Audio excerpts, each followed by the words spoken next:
বিকৃত সুফিবাদ পৃষ্ঠা 25 তাদের আরেকটা বই, সেখানে লিখেছে আজও অন্যান্য ধর্মে অতি শক্তিশালী মহাসাধকরা আছেন যাদের কেরামত অলৌকিক ক্ষমতা মুসলিম অলি আউলিয়াদের চেয়ে কম নয়।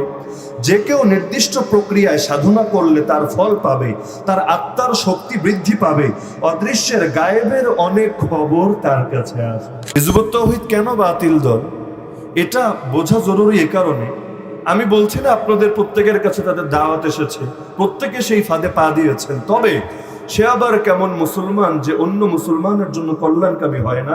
নবী বলেন তোমাদের কেউ ততদিন মুমিনী হতে পারবে না যতদিন না তার ভাইয়ের জন্য সেটা পছন্দ করে যা নিজের জন্য পছন্দ করে।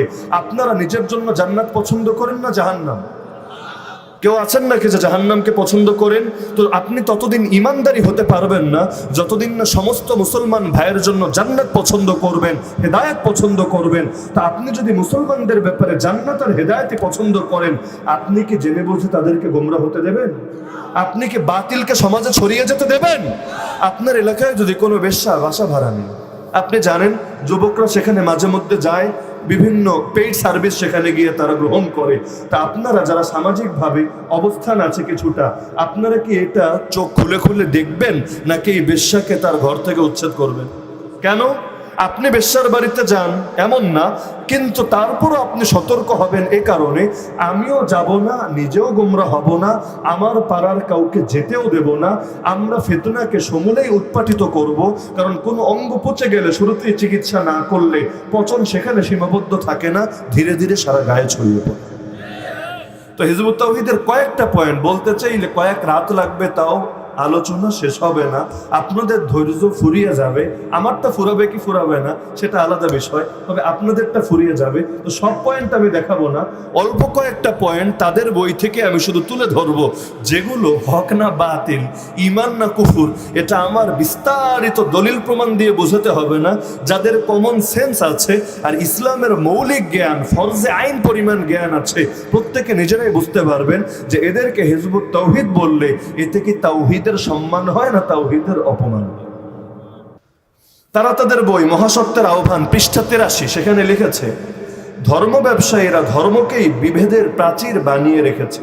ধর্ম ব্যবসায়ী তারা বলে হলো হুজুরদেরকে, সব হুজুর ধর্ম ব্যবসায়ী, যদিও জীবনে খোঁজ নেবে না কোন হুজুর আসলে যেগুলোকে তারা ব্যবসা বলে আর কি, যে তারা ধর্ম প্রচার করে বিনিময় নেয়, ধর্ম শিক্ষা দিয়ে বিনিময় নেয়।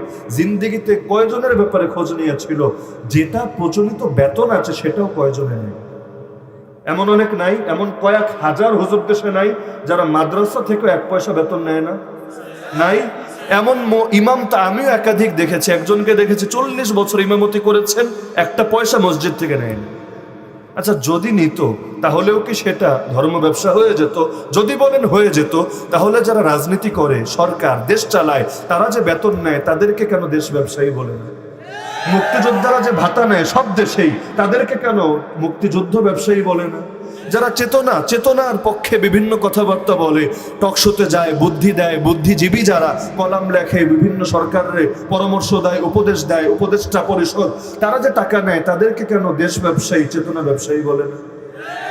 ব্যবসায়ী হলে সবাই হবে, না হলে কেউ হবে না। একজনকে দেশ ব্যবসায়ী বলবা না, মুক্তিযুদ্ধ ব্যবসায়ী বলবা না, স্বাধীনতা ব্যবসায়ী বলবা না, চেতনা ব্যবসায়ী বলবা না, কিন্তু আরেক জায়গায় এসে ঠিকই ব্যবসা শব্দ উচ্চারণ করবা, এটা তো সাজে না। তারপরে শব্দ দেখেন, ধর্ম ব্যবসায়ীরা ধর্মকেই বিভেদের প্রাচীর বানিয়ে রেখেছে।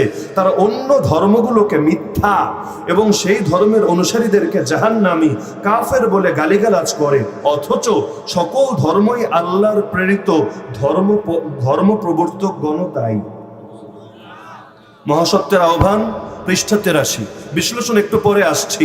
এটার পক্ষে আরো কয়েকটা রেফারেন্স আছে, এটা বলার সুযোগ নেই, এক বই আবেগে বইলা ফেলছে আর কি হুজুর, এটা মিস্টেক তো হতেই পারে, একটা মানুষ তো ভুল করতেই পারে, মানুষ ভুলের ঊর্ধ্বে না। এক জায়গায় হলে আমরা একটা ব্যাখ্যাটা ধরে নিতাম, কিন্তু একই জিনিস যখন বারবার হয় তখন তো সেটার ব্যাপারে বলা যায় না, অসতর্কতা বশত হয়ে গেছে।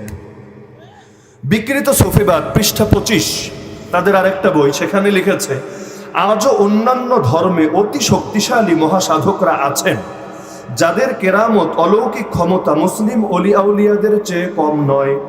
যে কেউ নির্দিষ্ট প্রক্রিয়ায় সাধনা করলে তার ফল পাবে, তার আত্মার শক্তি বৃদ্ধি পাবে। অদৃশ্যের গায়েবের অনেক খবর তার কাছে আসবে। অদৃশ্যের গায়েবের অনেক খবর তার কাছে আসবে। সাধারণ মানুষ যা পারে না তেমন কাজ করার ক্ষমতা জন্মাবে। এক কথায় তাসাউফের বই কেতাবে যেসব উন্নতির কথা লেখা আছে সবই হবে। মহাসত্যের আহ্বান পৃষ্ঠা 104। এটা চরম মূর্খতার পরিচয় যে আমরা এক স্রষ্টা থেকে আগত এক জাতি, এক বাবা মায়ের সন্তান হয়েও এভাবে একে অপরকে বিধর্মী মনে করে নিজেদের পায়ে নিজেরা কুড়াল মেরে চলেছি। আমরা এক ভাই আর এক ভাইকে অসুচি অপবিত্র মনে করি। তো এখন তারা বলছে আমরা এক ভাই আর এক ভাইকে, এক ভাই আর এক ভাই, নাস্তিক ভাই, কাদিয়ানি ভাই, বিধর্মী ভাই, অমুসলিম ভাই, তাদেরকে আমরা অপবিত্র অসুচি মনে করি। আচারের নামে এই সব অনাচার ধর্মের সৃষ্টি নয়, ধর্ম ব্যবসায়ীদের সৃষ্টি। তো এখন তারা কি বলতে চায় সূরা তওবা নাজিল করেছেন যিনি, তিনিও ধর্ম ব্যবসায়ী? যদি না বলে তাহলে অসুচি অপবিত্র এই শব্দকে আমরা বলেছি না আল্লাহ বলেছেন? এরা জীবনে একটাবার কোরআনও পড়ার তৌফিক হয় নাই কিনা আল্লাহ ভালো জানে। হ্যাঁ, অনেকে আছে এমন চোখ থাকে টেরা, এরা সব দেখে না, যেটা দেখা দরকার সেটা দেখে। অনেকে পুরো কোরআন খুঁজে খালি লাকুম দীনুকুম ওয়ালিয়া দিন একটা আয়াতে খুঁজে পায়, যেন পুরো কোরআনে আর কোনো আয়াত নাই। লাকুম দীনুকুম ওয়ালিয়া দিন তাওহীদের আয়াত, এটা দিয়ে প্রমাণ দেয় কুফর আর শিরকের পক্ষে। মানব রচিত ইজমের পক্ষে দলিল দিবে রবের নাজিল করা আয়াত দিয়ে। ভাবটা এমন, আল্লাহ কুফরের আদেশ দিচ্ছেন, আল্লাহ শিরকে প্রমোট দিচ্ছেন, আল্লাহ মানুষকে সেকুলারিজমের দাওয়াত দিচ্ছেন। এটা গেল মহাসত্যের আহ্বান পৃষ্ঠা 104। আক্রান্ত দেশ আক্রান্ত ইসলাম, বাহ কি সুন্দর নাম। পৃষ্ঠা 19। আল্লাহর নাজেলকৃত, ওরা তো আবার একটু বাঁকা করে বলে আর কি, ইমাম ইসলাম। তা আল্লাহর নাজেলকৃত ধর্মগ্রন্থগুলো এখনো মানুষের কাছে আছে, যেগুলো স্রষ্টার অস্তিত্বের স্বাক্ষর বহন করছে। মানুষ সেগুলো ভক্তির সঙ্গে পড়ছে, জানছে, বিচার বিশ্লেষণ করছে। সেগুলোর মধ্যে সত্য খুঁজে পাচ্ছে, সেগুলোর মধ্যে সত্য খুঁজে পাচ্ছে, যা তাদের হৃদয়কে প্রশান্তিতে ভরে তুলছে, তাদের আত্মার গভীরে প্রভাব ফেলছে। দৈনিক বজ্রশক্তি তাদের একটা পত্রিকা আছে, জানেন অনেকে, এটার 2 ফেব্রুয়ারি 2016 ইসেইতে সেখানে একটা আর্টিকেলে লিখেছে মানব সমাজে একটি ধারণা ব্যাপকভাবে প্রচলিত আছে যে পৃথিবীতে এতগুলো ধর্মের মধ্যে মাত্র একটি ধর্ম সত্য হতে পারে, অন্য সকল ধর্ম মিথ্যা এবং ওই সত্য ধর্মই কেবল মানুষকে মুক্তি দিতে সক্ষম। এ ধারণা প্রচলিত থাকায় সকল ধর্মের অনুসারী দাবি করে যে কেবল তাদের ধর্মই সত্য ধর্ম, এটা ছাড়া অন্য কোনো ধর্ম মেনে চলে স্বর্গে যাওয়া সম্ভব নয়। কিন্তু প্রকৃত সত্য হলো স্রষ্টা প্রদত্ত সকল ধর্মই সত্য ধর্ম, এগুলোর মধ্যে কোনো পার্থক্য নাই। এর যে কোনোটি মানুষ মেনে চলতে পারে, তবে মানতে হবে পূর্ণাঙ্গভাবে। ইহুদিরা খ্রিস্টানদের কাফের বলে, খ্রিস্টানরা ইহুদিদের কাফের বলে, ইহুদি খ্রিস্টান মিলে মুসলমানরা কাফের বলে। বলতে যাচ্ছে যে এগুলো হলো কেন? কারণ আমরা হককে একে সীমাবদ্ধ করে দিয়েছি, অথচ সবটা আল্লাহ দিয়েছেন, একটা মানলেই তো হলো। অথচ নবী বলেন লা ইয়াসমাউ বি আহাদুন মিন হাযিহিল উম্মাহ ইয়াহুদিয়্যুন ওয়ালা নাসরানি থুম্মা ইয়ামুতু ওয়া লাম ইউমিন বিল্লাযী উরসিলতু বিহি ইল্লা কানা মিন আসহাবিন নার। আমি নবী হয়ে দুনিয়াতে এসেছি, এটা শোনার পর জানার পর কোন মানুষ যদি আমার উপর ঈমান না মারা যায়, ইহুদি হোক আর খ্রিস্টান হোক, সে নিঃসন্দেহে জাহান্নামী হবে। এমনকি উম্মত তো দূর কি বাত, নবী বলেন লাউ কানা মূসা হাইয়া মা ওয়াসিআহু ইল্লা ইত্তিবাই। আর যদি মূসা নবী জীবিত থাকতো, আমাকে অনুসরণ করা ছাড়া দ্বিতীয় কোনো পথ তার সামনে খোলা ছিল না। এমনকি আল্লাহ নিজে কোরআনে সূরা আলে ইমরানে বলেন যে আমি সকল নবীর থেকে ওয়াদা নিয়েছি, ওয়াইদ আখাযাল্লাহু মিসাকান নাবিয়্যিন, শোনো নবীরা, লামা আতাইতুকুম মিন কিতাবি ওয়া হিকমা, আমি তোমাদেরকে কিতাব দিব, সুন্নাহ দিব, নবুয়ত দিব, রিসালাত দিব, শরীয়ত দিব, কিন্তু সুম্মা জাআকুম রাসূল, এরপর সর্বশেষে তোমাদের কাছে একজন রাসূল আসবে, মুসাদ্দিকুল লিমা মাআকুম, যিনি তোমাদের তাওহীদ এবং দ্বীনের মৌলিক বিষয়গুলোকে সত্যায়ন করবে। লা তুমিনুন্না বিহি ওয়া লা তানসুরুন্না, তোমাদের দায়িত্ব, নবী হয়েছে তো কি হয়েছে, 1 নম্বর দায়িত্ব তার উপর ঈমান আনতে হবে, 2 নম্বর তাকে সাহায্য করতে হবে। এ কারণে আল্লাহ নবী ঈসা আসবেন দুনিয়ায় কিয়ামতের আগে, এসে আমার নবীর উপর ঈমান আনবেন না, আমার নবীকে সাহায্য করবেন না। বলবেন কিভাবে সাহায্য করবেন? বিকাশ করবেন? কুরিয়ার করবেন? আরে না, আল্লাহর জমিনে নবীর খেলাফতকে জিন্দা করবেন, তিনি নিজের শরীয়তকে বাস্তবায়ন করবেন না, আল্লাহর নবীর শরীয়তকে বাস্তবায়ন করবেন। এছাড়া দ্বিতীয় কোনো পথ তার সামনে খোলা নাই। কারণ এর পরের আয়াতে আল্লাহ বলেন, শোনো নবীরা, এই যে অঙ্গীকার নিলাম তোমাদের থেকে, তোমরাও দিলা আমাকে, ফামান তাওয়াল্লা বাদা যালিক, যদি অঙ্গীকার থেকে মুখ ফিরিয়ে নাও, নবী হয়েছে তাতে কি, ফাউলাইকা হুমুল ফাসিকুন, তোমরাই হবে ফাসিক। কত ভয়াবহ কথা! সূরা আলে ইমরানে আল্লাহ দুই জায়গায় জানাচ্ছেন, ইন্নাদ দীনা ইনদাল্লাহিল ইসলাম, প্রথম আয়াত, নিঃসন্দেহে আল্লাহর নিকট একমাত্র গ্রহণযোগ্য দিন হলো ইসলাম। আয়াত নম্বর 19, তা আল্লাহর নিকট একমাত্র গ্রহণযোগ্য দিন ইসলাম। বলছেন কে? এরা বলছে বানিয়েছে ধর্ম ব্যবসায়ীরা। তাহলে আল্লাহকে ধর্ম ব্যবসায়ী? একই সূরায় আল্লাহ কয়েক পৃষ্ঠা পরে গিয়ে জানাচ্ছেন, ওমাই ইয়াবতাগি গায়রাল ইসলামি দীনা ফালা ইউকবালা মিন, 3 নম্বর পড়া সর্বশেষ পৃষ্ঠার আয়াত। কেউ যদি ইসলাম ছাড়া অন্য কোনো দিন চায়, দিনের পেছনে পড়ে, দিন তালাশ করে, কোনোদিনও তার থেকে সেটা কবুল করা হবে না। আল্লাহ বললেন কবুল করা হবে না, ওরা বলে কবুল করা হবে। অধিক সত্যবাদী তাহলে কে, আল্লাহ নেই গাঞ্জাখোর? গাঞ্জাখোর হয়তো শব্দটা একটু বাড়াবাড়ি হবে, বাবা কি বিড়িখোর তো বাস্তবেই ছিল, ওই পণ্যে বিড়িখোর ছিল না? এত এখন অনলাইনে সার্চ করলে পাবেন, নিয়মিত বিড়ি খেত আর বোমবাস্টিং সিস্টেমে নামাজ পড়তো। এই নামাজ যদি এই মঞ্চের উপর পড়া হয়, আমার মনে হয় না মঞ্চ থাকবে। আপনারা নিজেরা সার্চ করে ওদের নামাজ দেখেন, কে আর্মি সিস্টেমের নামাজ, এটাও কেন পড়ে এভাবে নামাজ, এর ব্যাখ্যা আসছে। আপনাদের ধৈর্য থাকলে ব্যাখ্যাগুলো জেনে বাড়িতে ফিরতে পারবেন ইনশাআল্লাহ। এটা গেল ইসলাম সংক্রান্ত কথা, ধর্ম সংক্রান্ত কথা। আমরা এক ধর্মে বিশ্বাসী, ওরা সব ধর্মে বিশ্বাসী। কেন? কারণ দল বড় করতে চাইলে শুধু মুসলমান দিয়ে বেশি বড় হবে না, ব্যবসা করতে চাইলে সবাইকে নিয়েই করতে হবে, ব্যবসাটা বড় হবে। তাহলে আসল ব্যবসায়ী কারা, জাতি এটা শীঘ্রই বুঝবে। এদের দ্বিতীয় দাবি, আল্লাহ রাসূল তার নবুয়তের দায়িত্ব পূরণ করতে পারেন নাই। এটার পক্ষের প্রমাণগুলো দেখেন। প্রিয় দেশবাসী, পৃষ্ঠা 54, সুন্দর নাম, প্রিয় দেশবাসী। তার আল্লাহ প্রদত্ত উপাধিটি কি লক্ষ্য করুন। রহমতুল্লিল আলামিন, সমগ্র বিশ্বজাহানের জন্য রহমত স্বরূপ, ধর্ম বর্ণ নির্বিশেষে বিশ্বের সমস্ত মানুষকে সুখ শান্তিময়, শোষণ অবিচারহীন একটি জীবন উপহার দেওয়াই তার আগমনের উদ্দেশ্য। ইসলামের প্রকৃত সালাহ মানে নামাজের সালাহ। পৃষ্ঠা 10, পূর্ববর্তীদের ব্র্যাকেট নবীদের দায়িত্ব ছিল তাদের যার যার সমাজ, গোত্র, জাতির মধ্যে সীমিত। আর এই শেষ নবীর দায়িত্ব হলো সমস্ত পৃথিবীর। বলবেন এগুলো তো ভালোই, হ্যাঁ আসছে, পয়েন্টগুলো মিলাতে থাকেন। সলাতের প্রকৃত রূপরেখা, পৃষ্ঠা 46। পৃথিবীতে মানব জাতির মধ্যে আল্লাহর রাসূলকে প্রেরণের উদ্দেশ্য একটি নয়, দুইটি। একটি রাসূলের মাধ্যমে হেদায়াহ, পথ প্রদর্শন সহ দিন পাঠানো। দ্বিতীয়টি সেই হেদায়াহ ও দিনকে সমগ্র মানব জীবনে প্রতিষ্ঠিত করা, ইসলামের প্রকৃত রূপরেখা। নবীজির দায়িত্ব, আচ্ছা, শ্রেণীহীন সমাজ, সাম্যবাদ, প্রকৃত ইসলাম, পৃষ্ঠা 133।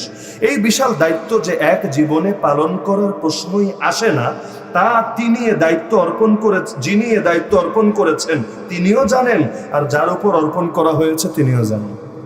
আগে কিন্তু বলে এসেছে নবী প্রেরণের উদ্দেশ্য কি? উদ্দেশ্য ভালো, নবী হেদায়েত দিবেন, পথ দেখাবেন, আর নবী দিনকে কায়েম করবেন, বিজয়ী করবেন। বড় সুন্দর কথা। কিন্তু পরে জানিয়ে দিচ্ছে যে এই বিশাল দায়িত্ব যে এক জীবনে পালন করার প্রশ্নই আসে না। এটা যিনি দায়িত্ব দিয়েছেন তিনিও জানেন, যার উপর দায়িত্ব দেওয়া হয়েছে তিনিও জানেন। এই বিশাল দায়িত্ব সমস্ত পৃথিবীময় এই শেষ জীবন বিধান প্রতিষ্ঠা করা এক জীবনে অসম্ভব।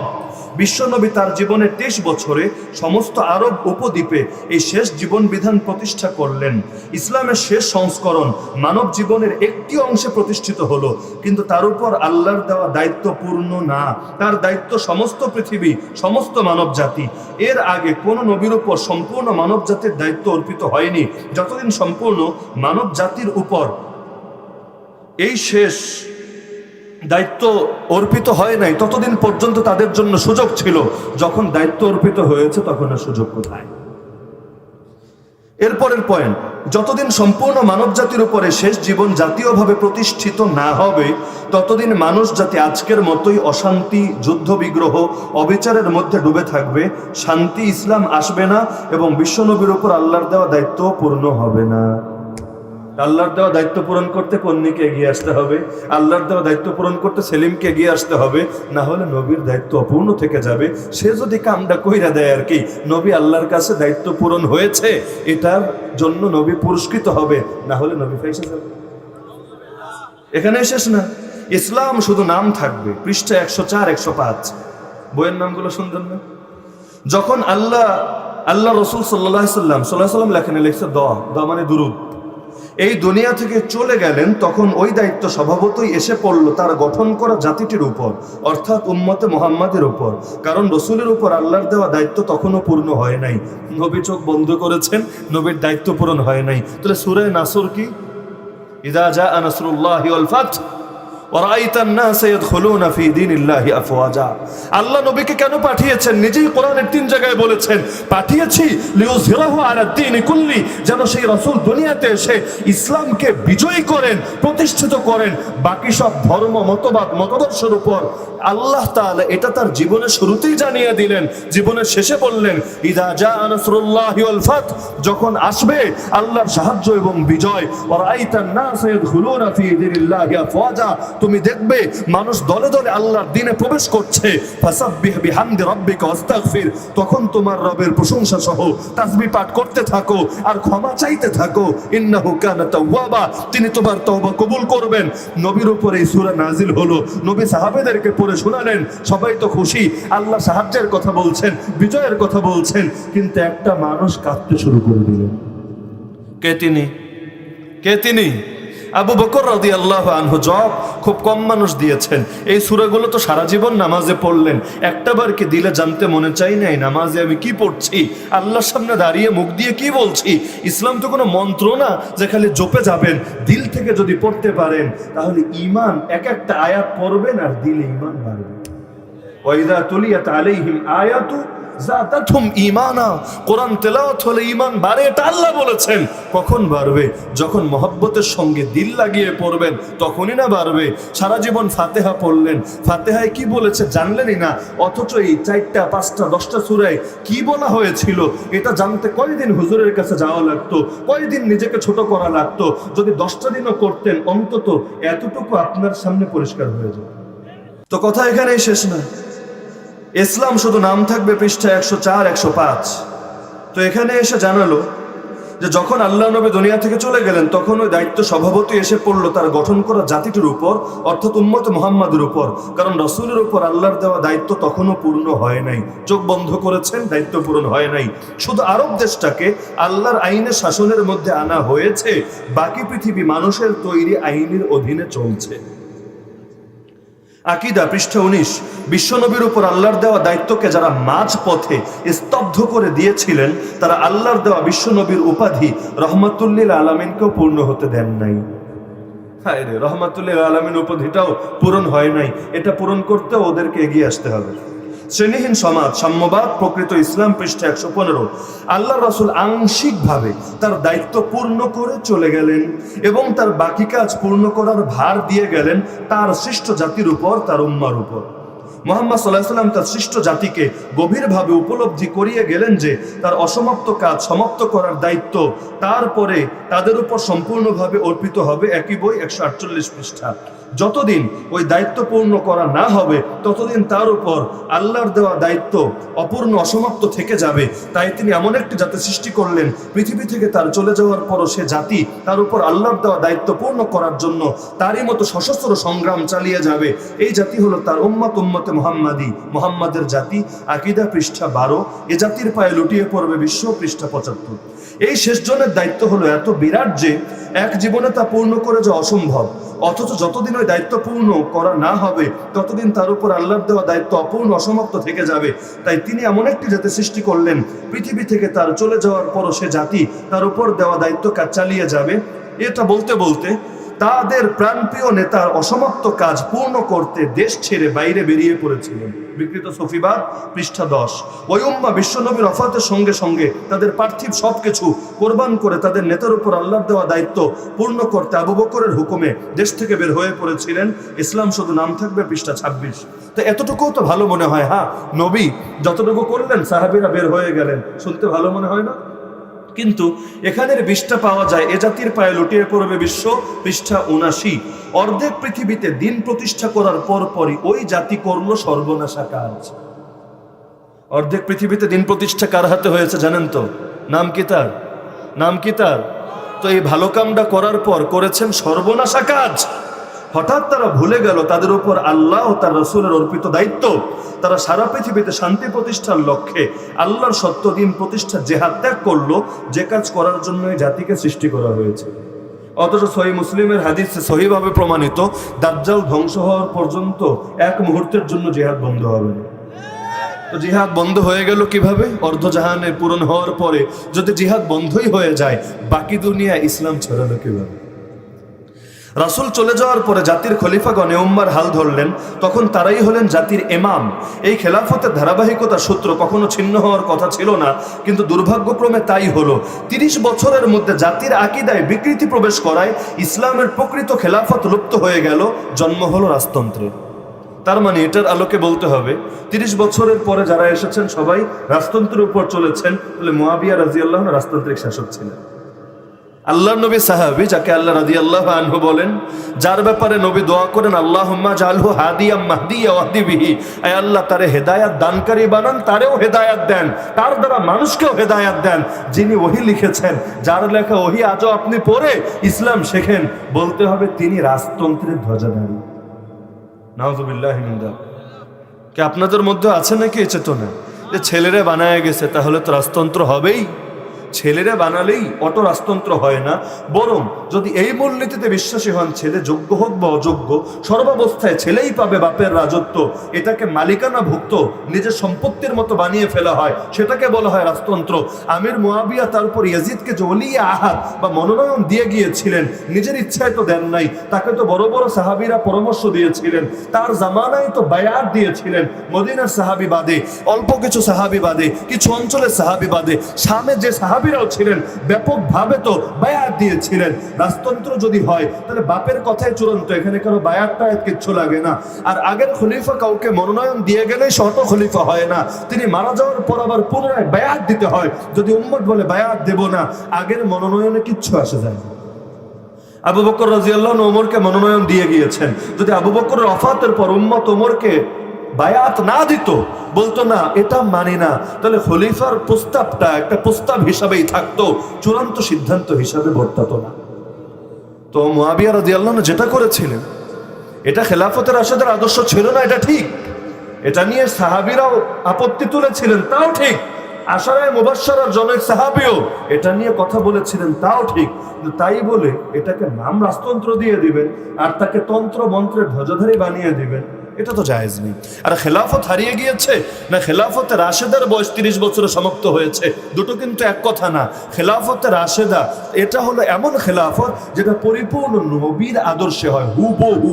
এমনকি তারা বৈধ বিলাসিতাও গ্রহণ করেন না, সর্বদা ঠিক সেভাবে চলেন যেভাবে নবী চলেছেন। আরে খেলাফত তো সেই হালাকু খানের হাতে বরবাদ হওয়ার আগ পর্যন্ত পুরো টাইম ছিল, 700 বছর ছিল।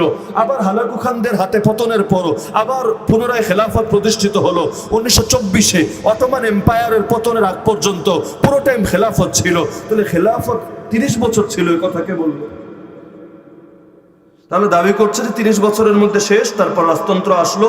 এ জাতির নেতারা সাম্রাজ্য বিস্তার ও পাশবিক ভোগবিলাসে লিপ্ত হয়ে জাহেলিয়া, তাহলে আমির মুআবিয়াও পাশবিক কাজ করত, জাহেলি যুগের মানুষদের মতো জীবনযাপন করত। সেই থেকে গত 1300 বছরে জাতি কেন্দ্রীয় নেতৃত্বহীন, এ জাতির পায়ে লুটিয়ে পড়বে বিশ্ব, পৃষ্ঠা 38। তার মানে 1300 বছরে খেলাফত ছিল না, নতুন করে তারা খেলাফত কায়েম করবে। শোষণের হাতিয়ার, পৃষ্ঠা 58। শেষ নবীর সমগ্র মানব জাতির জন্য প্রেরিত হয়েছেন, অর্থাৎ তার নবুয়ত সমস্ত পৃথিবী পরিব্যাপ্ত। তার উম্মার ব্যর্থতার জন্য তার নবুয়ত সমস্ত মানব জাতিকে অন্তর্ভুক্ত করতে পারেনি, যদিও সেটাই ছিল উম্মতে মুহাম্মাদের উপর অর্পিত সর্বপ্রথম ও সর্বশ্রেষ্ঠ দায়িত্ব। তাহলে ইসলাম নিয়ে বিকৃতি নাই, নবীকে নিয়ে বিকৃতি নাই। নবীর শানে কেউ যদি বেয়াদবি করে, এমন কথা বলে যেটা নবীর শানে যায় না, সে মুসলমান থাকে না কাফের হয়ে যায়। এবার কালেমার ব্যাখ্যা। কালেমার ব্যাখ্যা জানেন তো সবাই নাকি? লা ইলাহা ইল্লাল্লাহ অর্থ আল্লাহ ছাড়া আর কোনো মাবুদ নাই। মাবুদ আর ইলাহ একই। মাবুদ মানে কি? একমাত্র যারা ইবাদত করতে বাধ্য আপনি। ইলাহ বলে কাকে? যারা ইবাদত করা হয় তাকে বলে ইলাহ, আর এক নামে তাকে বলে মাবুদ। তাওহীদের সবচেয়ে গুরুত্বপূর্ণ অংশ হলো তাওহীদুল ইবাদা বা তাওহীদুল উলুহিয়া, মানে আল্লাহ খাওয়ায় আল্লাহ পড়ায় এতটুকুতেই থামবেন না, জীবনের সব ক্ষেত্রে আনুগত্য করবেন এক আল্লাহর, বিধান মানবেন একমাত্র আল্লাহর, নিজের সালাত সিয়াম কিয়াম, নিজের কোরবানি, নিজের জীবন নিজের মরণ সব সঁপে দিবেন কার উদ্দেশ্যে? আল্লাহর উদ্দেশ্যে। এটাই লা ইলাহা ইল্লাল্লাহ। আমরা নামাজ আদায় করি, এই নামাজকে তারা বলে, আচ্ছা নামাজ নিয়ে আলোচনা আসবে ইনশাআল্লাহ, নামাজ কি মূল লক্ষ্য না নামাজ উপলক্ষ? নামাজ মূল লক্ষ্য, খেলাফত উপলক্ষ। দলিল কোরআনে আল্লাহ বলেন আল্লাযীনা ইম্মাক্কান্নাহুম ফিল আরদি আকামুস সালাহ, আমি যদি আমার বান্দাদেরকে খেলাফত দেই, পৃথিবীর শাসন দেই, 1 নম্বর দায়িত্ব হবে সালাত কায়েম করা, 2 নম্বর দায়িত্ব হবে আতুজ যাকাত, যাকাত আদায় করা, 3 নম্বর দায়িত্ব হবে আমারু বিল মারুফ, সৎ কাজের আদেশ করা, 4 নম্বর কাজ হবে অনাহা আনিল মুনকার, অসৎ কাজ থেকে নিষেধ করা। আল্লাহ বলেন খলিফা বানালে 1 নম্বর কাজ সালাত কায়েম করা। তার মানে খেলাফতটা উপলক্ষ, মূল মাকসাদ আল্লাহর জমিনে আল্লাহর ইবাদত প্রতিষ্ঠিত হয়। হ্যাঁ, এখন ইবাদতের পথে বাধা আসে, ইবাদতের পথে ঝামেলা তৈরি হয় যদি আল্লাহর জমিন ইসলামী শাসন না থাকে। তো ইসলামী শাসন হলো কাটা দূর করার জন্য, বাধা দূর করার জন্য, মাকসাদ হলো ইবাদত। দলিল সূরা জারিয়াতে আল্লাহ বলেন ওমা খালাকতুল জিন্না ওয়াল ইনসা ইল্লা লিয়াবুদুন, জিন জাতি আর মানব জাতিকে বানিয়েছি আমার ইবাদত করবে বলে। তো তারা ব্যাখ্যা দেয়, কালেমার ব্যাখ্যা হলো তাওহীদের মূল কথা হচ্ছে এক আল্লাহ ব্যতীত আর কারো হুকুম না মানা। বলবেন হ্যাঁ, সমস্যা কোথায়? সমস্যা কোথায় পয়েন্ট পরে আসছে, ব্যাখ্যাটা মাথায় রাখেন। আল্লাহ ছাড়া কারো হুকুম না মানা, বই গঠনতন্ত্র পৃষ্ঠা 15, তারা আরো লিখেছেন, দেখেন এই পয়েন্টটা, জামানার ইমামের পত্রাবলী পৃষ্ঠা 10। ইংরেজদের থেকে কালেমার অর্থ বদলিয়ে করা হলো আল্লাহ ছাড়া উপাস্য নাই, আল্লাহ ছাড়া মাহবুদ নাই, আল্লাহ ছাড়া উপাস্য নাই। এই ব্যাখ্যা করেছে কারা? তারা বলতে চাচ্ছে যে ব্যাখ্যা করেছে ইংরেজরা, এটা সহি ব্যাখ্যা না। যেটাকে আরবিতে ভাষান্তর করলে হয় লা মাবুদ ইল্লাল্লাহ, এটা করা হলো এজন্য যে আল্লাহকে একমাত্র আদেশদাতা হিসেবে নিলে এ জাতি তো ব্রিটিশদের আদেশ মানবে না, মুসলিম থাকতে হলে আল্লাহর আদেশ মানতে হবে। আর কালেমার মধ্যে এলাহ শব্দের অর্থ বদলিয়ে যদি উপাস্য বা মাহবুদ শেখানো যায়, তবে এ জাতির লোকজন ব্যক্তিগতভাবে আল্লাহর উপাসনা, নামাজ রোজা হজ যাকাত দান খয়রাত ইত্যাদি নানা উপাসনা করতে থাকবে এবং জাতীয় জীবনে ব্রিটিশ প্রভুদের আদেশ পালন করতে থাকবে। তাদের অধিকার ও শাসন দৃঢ় স্থায়ী হবে।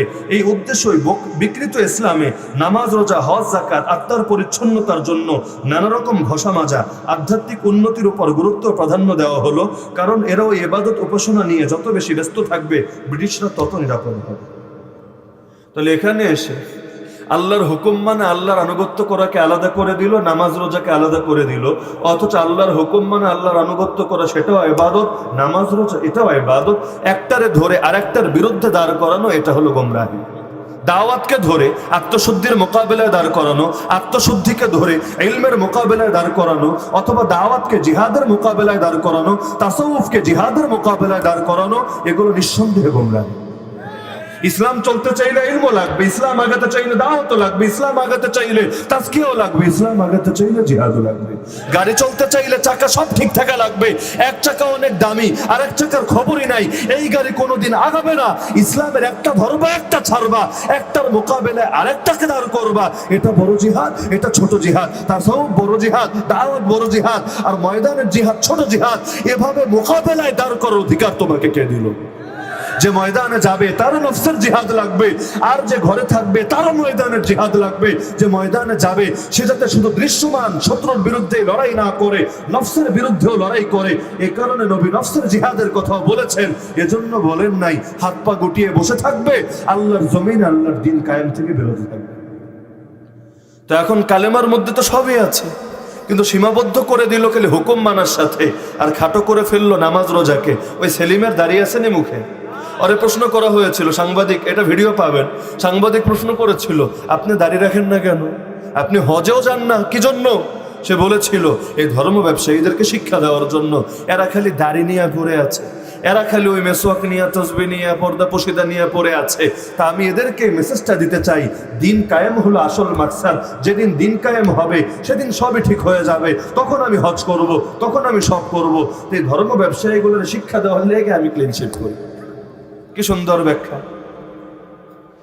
তো এখন সে ব্যাখ্যা দিচ্ছে, লা ইলাহা ইল্লাল্লাহর অর্থটার এই পরিবর্তন করে দিল, এই অর্থকে একটা অংশের সঙ্গে সীমাবদ্ধ করে দিল, নামাজ রোজাকে হালকা করে ফেললো। অথচ খেলাফতটাও কিন্তু মূল মাকসাদ না, খেলাফত হলো উপলক্ষ। পার্থক্য বুঝছেন? উজু মূল মাকসাদ না নামাজ মূল মাকসাদ?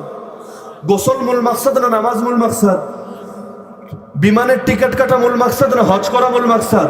তো কোনটা মূল, কোনটা লক্ষ্য, কোনটা উপলক্ষ, পার্থক্য বোঝা লাগে। যেমন ইলম হলো উপলক্ষ, আমল হলো লক্ষ্য। আপনি উজুর ইলম হাসিল করলেন, উজুর আমল করলেন না। নামাজের ইলম হাসিল করলেন, নামাজের আমল করলেন না, লাভ কি হলো? তো খেলাফত হলো লক্ষ্য না উপলক্ষ? উপলক্ষ। আর লক্ষ্য হলো ইবাদত, যাতে শান্তিতে ইবাদত করতে পারি, মুসলমান মাথা উঁচু করে বাঁচতে পারি, আমাদের প্রথম কেবলাও কেউ দখলে না নেয়, দেশে দেশে আমাদের উপর সাম্রাজ্যবাদের নামে বা অরণ টেররের নামে জুলুমও না চালায়, আমরা ইসলাম নিয়ে বাঁচতে পারি, ইসলাম নিয়ে মরতে পারি। কাফের মুশরিক থাক না, সমস্যার কিছু তো নাই, তুমি থাকবা তোমার জায়গায়, আমাকে থাকতে দাও আমার জায়গায়। আল্লাহর নবীর যুগে ওরা ওদের জায়গায় ছিল, যেখানে ওদের বিধানও চলেছে, কিন্তু ইসলাম চলবে মুসলমানদের সমাজ, মুসলমানদের পরিবারে, মুসলমানদের মসজিদে, মাদ্রাসায়, মুসলমানদের রাষ্ট্রে। তো মুসলমানের এটা তো ধর্মীয় অধিকার।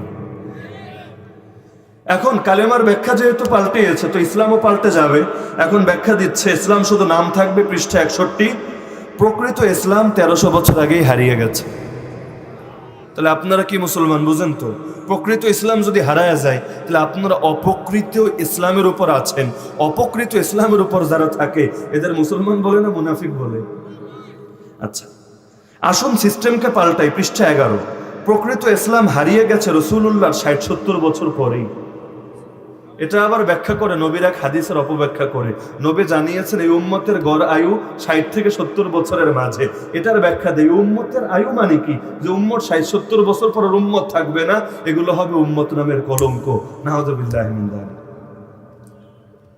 যদিও এখানে একটা হাস্যকর ব্যাপার আছে, যারা ইতিহাস জানেন তারা বুঝবেন। আলী রাদিয়াল্লাহু আনহুর ওয়াফাত কিন্তু হয়ে গেছে শাহাদাত 40 হিজরিতে। কয় হিজরিতে? তারপর তো হাসান রাদিয়াল্লাহু আনহু মাত্র 6 মাস শাসন করলেন, তারপর শাসন চলে গেল মুয়াবিয়া রাদিয়াল্লাহু আনহুর হাতে। সে বলছে প্রকৃত ইসলাম ছিল নবী থেকে 60-70 বছর, তাহলে সে কিন্তু মুয়াবিয়া রাদিয়াল্লাহু আনহুকে এখানে হক মেনে নিয়েছে। আগের বাক্যে, আগের রেফারেন্সে দেখলাম তাকে বাতিল প্রমাণিত করলো, এই ইসলামে দেখলাম তারে হকই বানায় দিল। সাংঘর্ষিক হয় নাই? এখানে এসেই পার্থক্য হকের আর বাতিলের। বেদাত দেখেন না, দেশে দেশে ভিন্ন, যুগে যুগে ভিন্ন, ইসলাম সর্বযুগে অভিন্ন। মহাসত্যের আহ্বান, পৃষ্ঠা 100। ধর্ম ব্যবসায়ী কর্তৃক কায়েম করে রাখা বিকৃত এই ধর্মকে দেখে অনেকে আল্লাহ স্রষ্টাকে গালি দেন। তাদের উদ্দেশ্যে বলতে চাই যে ধর্ম মানুষকে শান্তি দিতে পারে, আর অশান্তির আগুন, যে ধর্ম মানুষকে শান্তি দিতে পারে না আর অশান্তির আগুন জ্বালিয়ে দেয়, তা নিঃসন্দেহে মহাপ্রভু আল্লাহর দেওয়া ধর্ম নয়, সেটা অবশ্যই বিকৃত। মহাসত্যের আহ্বান, পৃষ্ঠা 100। যে ইসলাম চলছে পৃথিবীতে এটা ভুল। আল্লাহর মুআজিজা হিজবুত তাওহীদের বিজয় ঘোষণা, পৃষ্ঠা 54। সুতরাং বর্তমানে যেটাকে ইলম হিসাবে সর্বত্র, ইসলাম হিসাবে সর্বত্র মানা হচ্ছে এবং শিক্ষা ব্যবস্থার মাধ্যমে শিক্ষা দেওয়া হচ্ছে, সেটাকে ইসলামী হিসাবে বিশ্বাস করা আর তিক্ত মাকাল ফল সুমিষ্ট বলে বিশ্বাস করার মতোই নির্বুদ্ধিতা। ইসলাম শুধু নাম থাকবে, পৃষ্ঠা 75। বর্তমানে আমরা যে ধর্মটিকে ইসলাম হিসাবে দেখছি, যেটাকে ধর্মপ্রাণ মানুষ অতি যত্ন সহকারে পালন করার চেষ্টা করছেন, যে ইসলামটাকে সর্বত্র স্কুল, কলেজ, মাদ্রাসায় ও পীরের খানকায় শেখানো হচ্ছে, সেটা প্রকৃত ইসলাম নয়। ইসলাম শুধু নাম থাকবে, পৃষ্ঠা 67। যে ইসলামটি ভারতে প্রতিষ্ঠিত হয় সেটা প্রকৃত ইসলাম ছিল না। সূত্র শোষণের হাতিয়ার, পৃষ্ঠা 76। তাহলে আমাদের ইসলাম প্রকৃত ইসলাম না, বিকৃত ইসলাম। প্রকৃত ইসলাম একমাত্র তাদের বিশেষ স্টাইলের ইসলাম। আসুন আমরা সবাই মিলে নারকীয় সিস্টেমকে পাল্টাই। হিজবুত তাওহীদের প্রতিষ্ঠাতা ইমামুজ্জামান জনাব মোহাম্মদ বায়াজিদ খান পন্নী আল্লাহ রসুলের হারিয়ে যাওয়া যে প্রকৃত সত্য জীবন ব্যবস্থা মানব জাতির সামনে তুলে ধরেছেন, তা গ্রহণ করি। আসুন সিস্টেমকে পাল্টাই, পৃষ্ঠা 20।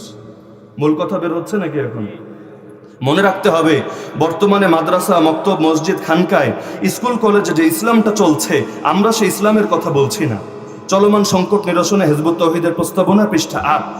মনে রাখতে হবে যে বর্তমানে তৌহিদ ও জেহাদবিহীন শুধুই ব্যক্তিগত কিছু আমল সর্বস্ব বিকৃত বিপরীতমুখী যে ইসলামটা দুনিয়াতে চালু আছে, আমরা সেই ইসলামের কথা বলছি না।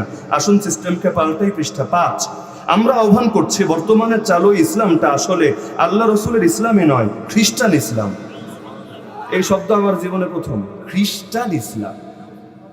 ইসলাম আবার খ্রিস্টান হয় কেমনে, খ্রিস্টান আবার ইসলাম হয় কেমনে?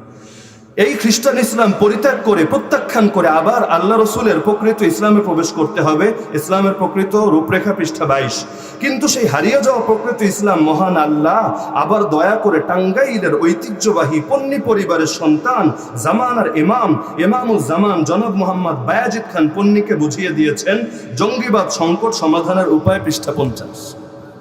সবাই জঙ্গিবাদ দমাতে চায়, এখন তারা টাঙ্গাইলের ঐতিহ্যবাহী পন্নী পরিবারে জন্ম নেয়া 1300 বছরে যে ইসলাম ছিল না, সেই ইসলামরে আবার কায়েম করে এটার দ্বারা দুনিয়াতে আবার নবীর আদর্শ ফিরাতে চায়। আরে পাগল, 1300 বছর যদি ইসলাম নাই থাকে, চীন যদি বিচ্ছিন্নই হয়ে যায়, তুই যেটা আনবি সেটা হক, সেটাই মানুষ কেমনে মানবে?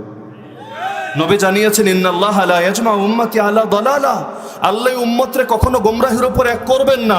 গোটা উম্মাহ কখনোই গোমরাহ হবে না, এটা সম্ভবই না। যদি সম্ভব হতো আপনি সূরা ফাতিহা এই দোয়া কেন করেন, ইহদিনাস সিরাতাল মুস্তাকিম সিরাতাল কুরআনি ওয়াস সুন্নাহ? এটা বলেন নাকি সিরাতাল কুরআনি ওয়াস সুন্নাহ? বলেন সিরাতাল লাযিনা আনআমতা আলাইহিম, হে আল্লাহ আমাদেরকে সরল পথে চালান, তাদের পথে যাদের উপর নেয়ামত দান করেছেন। তার মানে নেয়ামত প্রাপ্ত বান্দা, সহি পথের উপর প্রতিষ্ঠিত বান্দা সব যুগে থাকবে না? যদি না থাকে, বান্দা আল্লাহর কাছে সেই পথ চাইবে কেন? সে তো খালি বলতো কোরআন সুন্নাহর পথে চালাও। আরে কোরআন বলে কাকে? খালি লিখিত অংশকে কোরআন বলে না। ও হুয়া ইসমুন লিন নাজমি ওয়াল মানা জামিআ, শব্দ প্লাস আদর্শ উভয়টার সম্মিলিত নাম কোরআন। ইসলাম শুধু থিওরিটিক্যাল না, ইসলাম থিওরিটিক্যাল প্লাস প্র্যাকটিক্যাল। ইসলাম যদি খালি থিওরিটিক্যাল হতো, কিতাব নাজিল করাই যথেষ্ট ছিল, একটা নবীও লাগতো না, একটা রাসূলও লাগতো না।